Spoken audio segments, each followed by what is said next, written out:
स्वागत है दोस्तों रेडियो नारद 90.4 एफएम से। मैं हूं आपके साथ आरजे याशी और कार्यक्रम शुरू हो गया है मंगलवाणी। जी हाँ, एक ऐसा शो जिसमें मैं आपको जानी मानी हस्ती से रूबरू करवाती हूँ। और आज हमारे साथ एक ऐसी ही शख्सियत मौजूद है। जी हाँ, आज मैं बात कर रही हूँ प्रोफेसर भुवनेश गुप्ता जी की, जो कि प्रेसिडेंट है एशियन पॉलीमर एसोसिएशन में और रिटायर्ड प्रोफेसर रहे हैं आईआईटी दिल्ली से। साथ ही जिनको 40 साल का रिसर्च का एक्सपीरियंस है और उन्होंने यूरोप में करीब 10 साल एज अ साइंटिस्ट वर्क किया है। मैं उनका रेडियो नारद 90.4 एफएम में स्वागत करना चाहूंगी। सर, आपका बहुत बहुत स्वागत है रेडियो नारद में। बहुत बहुत धन्यवाद आपका और आपके रेडियो का, आपने मुझे यहाँ बुलाया और इंटरेक्शन के लिए। डेफिनेटली सर, सबसे पहले ना मैं आपकी जर्नी के बारे में जानना चाहूंगी। आपकी ओवरऑल जर्नी क्या रही, स्टार्टिंग से हमारे श्रोताओं को बताएं। मैंने डॉक्टरेट किया आईआईटी दिल्ली से। उसके बाद मैं पोस्ट डॉक के लिए पेरिस में गया था एंड वहाँ पोस्ट डॉक के बाद मैं स्विट्जरलैंड में मैंने साइंटिस्ट काम किया जी। फिर कई सारी लेबोरेटरीज में भी रहा एंड देन मैंने वापस आकर के आईआईटी दिल्ली में फैकल्टी ज्वाइन किया। तो एंड आईआईटी दिल्ली में मैं अभी कुछ समय पहले रिटायर हुआ हूँ जी। बट मैं अभी एशियन पॉलीमर एसोसिएशन का प्रेसिडेंट हूँ और मैं बेसिकली ऑर्गेनिक केमिस्ट हूँ। बट मैंने अपनी सारी रिसर्च, सारी चीज़ें polymers for human health care में शुरू किया। और हेल्थ केयर में रह करके रिसेंटली मैंने अभी जो किया है उसमें एक जो नया चैप्टर एडिशन हुआ है वो है हर्बल बायो इंजीनियरिंग, जिसमें कि हम लोग नेचुरल हर्ब्स और नेचुरल मटेरियल्स पॉलीमर्स को लेकर के ऐसे प्रोडक्ट्स बनाते हैं जो कि ह्यूमन हेल्थ के लिए जरूरी है। एंड उसके अलावा जो रिसर्च एरियाज हैं वो इन्फेक्शन रेसिस्टेंट मटेरियल्स भी डेवलप किए हैं, वुंड केयर सिस्टम्स किए हैं, और एक बहुत ही अच्छा एरिया जो मेडिकल साइंस का है वो है टिश्यू रीजनरेशन, जिसमें आप अपने ही बॉडी पार्ट्स को लैब में बना सकते हो और फिक्स कर सकते हो। इसे कहते हैं टिश्यू इंजीनियरिंग। ये एक्सपीरियंस मेरा बहुत बड़ा एक्सपीरियंस रहा, जो कि मैंने EPFL स्विट्जरलैंड से शुरू किया था जी। और IIT तक आते आते हमने वुंड स्किन बनाई, आर्टिफिशियल स्किन बनाई हुई, आर्टिफिशियल ब्लैडर बनाए थे और इसके अलावा भी ब्लड वेसल्स पे काम किया and many other things that we develop together. So that's where my research has been. Okay sir, साथ ही जैसे अभी आपने टिश्यू इंजीनियरिंग का जिक्र किया, क्या वो लिविंग में होते हैं या वो नॉन लिविंग होते हैं, या अगर हमारी बॉडी का कोई पार्ट कट गया है, जैसे हमारी कोई फिंगर कट गई है, क्या वहाँ पे हम फिंगर लगाएंगे तो वो लिविंग फिंगर होगी या वो नॉन लिविंग, या उसमें ब्लड सर्कुलेशन होगा, कुछ उसके बारे में बताएंगे?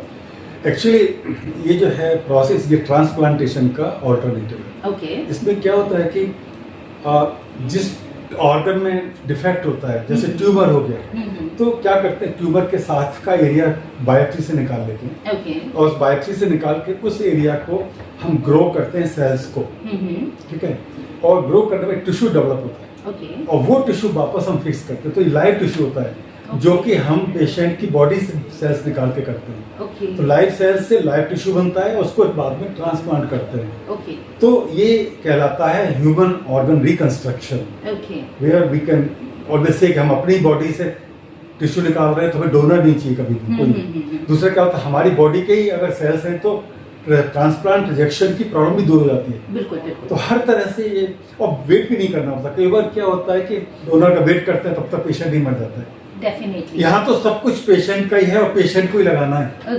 तो सेल्फ ऑर्गन रिकंस्ट्रक्शन और you can say build up the body parts.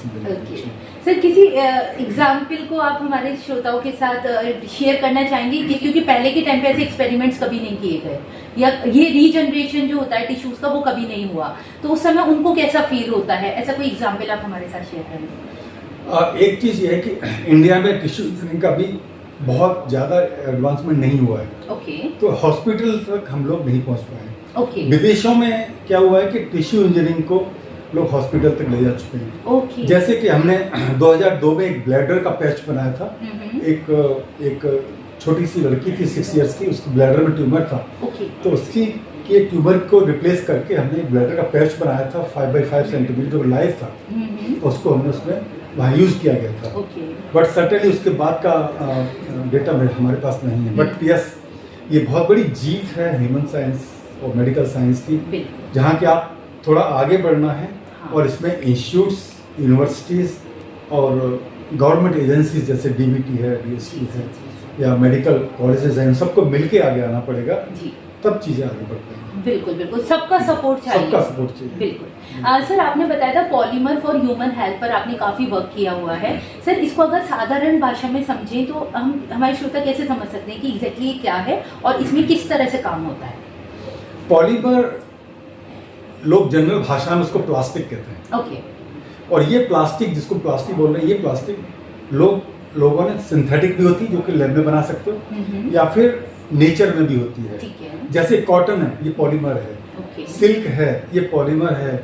ऐसे ही हमारा इसके अलावा और भी जो मटेरियल्स हैं जो कि हमें सी समुद्र से मिलते हैं, जैसे सोडियम एल्जिनेट है वो वहां से मिलता है। ओके।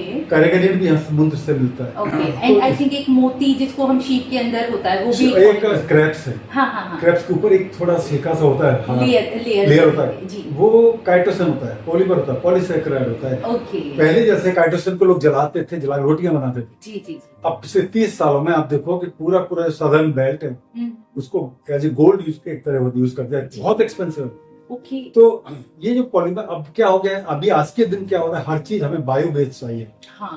तो हमारी जो रिसर्च आज की है वो बायो पॉलीमर बेस्ड है। सारे पॉलीमर जो हमें नेचर में है उन पॉलीमर को नेचर से लेना है, इंग्रेडिएंट्स जितने हैं वो हमें नेचर से लेने हैं और उन सबको लेने के बाद हमें एक मटेरियल बनाना है और ये मटेरियल जो है जो पूरा बायो बेस्ड होगा तो उसकी इम्पोर्टेंस है। मतलब आप साइंटिस्ट भी रहे हैं, वहां तक पहुंचने तक जो आज के यंग स्टूडेंट्स हैं वो कैसे मोटिवेट हो, क्योंकि साइंस बहुत सारे स्टूडेंट्स को बहुत टिपिकल लगती है, बहुत क्रिटिकल लगती है, अरे नहीं समझ में आती। उसको इजी करने का सबसे अच्छा तरीका क्या है और एक साइंटिस्ट तक की अगर जर्नी किसी को तय करनी है तो वो कैसे कर सकता है? पहली चीज तो होता है कि बच्चों में इंटरेस्ट जगाना होता है साइंस के लिए, और उसके लिए क्या होता है कि स्कूल लेवल पर बच्चों को हमें एंथ्यूज करना होता है। स्कूल लेवल पर उनको एक्सपेरिमेंट्स कुछ करके दिखाएं साइंस के, कुछ चीजें करके दिखाएं जिससे उनको उस चीजों के लिए क्रेज बने उनका बेसिक। और ये सब कार्य सारे हमें नर्सरी से लेकर 12 तक करने होते हैं। ओके। वहां अगर हम एंथ्यूज कर पाएंगे तो बच्चे आगे साइंस में जाएंगे जी। और किसी भी देश की उन्नति के लिए आप देखिए साइंस और टेक्नोलॉजी ही रही है सही बात। जो देश टेक्नोलॉजी आगे करके लेके, चाहे यूरोप है, चाहे अमेरिका है, चाहे जापान है, जी, वो देश आज सबसे ऊपर है। हाँ। जहाँ टेक्नोलॉजी यूज नहीं हुई वो बहुत नीचे है। हमारे भारत में टेक्नोलॉजी बहुत यूज हो रही है, आज के दिन टेक्नोलॉजी और भी आगे बढ़ रही है। बस जरूरत इस चीज की है कि डेडिकेशन और एक जुनून कि हमें करना ही है। जिस दिन ये हो जाएगा हम सबसे आगे निकलेंगे, क्योंकि Indian scientist they are famous for their brains knowledge. कमी सिर्फ जुनून की है और कुछ नहीं। सर साइंस एक तरह से जादू है अगर आप उसको नहीं समझते हो, लेकिन अगर आप उसको समझ जाते हो तो वो एक साइंस फील्ड हो जाता है। 5 ऐसे हम पॉइंट्स देखें कि ये अगर आपको इसका बैकग्राउंड नहीं पता तो ये आपके लिए जादू है, तो कुछ आप 5 टॉपिक्स ऐसे बता सकते हैं साइंस के? आज के दिन में अगर मान के चलूँ तो साइंस जो है ना, कुछ एरियाज है जहाँ की साइंस बहुत इम्पोर्टेंट है। पहला तो ह्यूमन हेल्थ केयर है कि ह्यूमन हेल्थ केयर में हम लोग काफ़ी आगे बढ़ रहे हैं।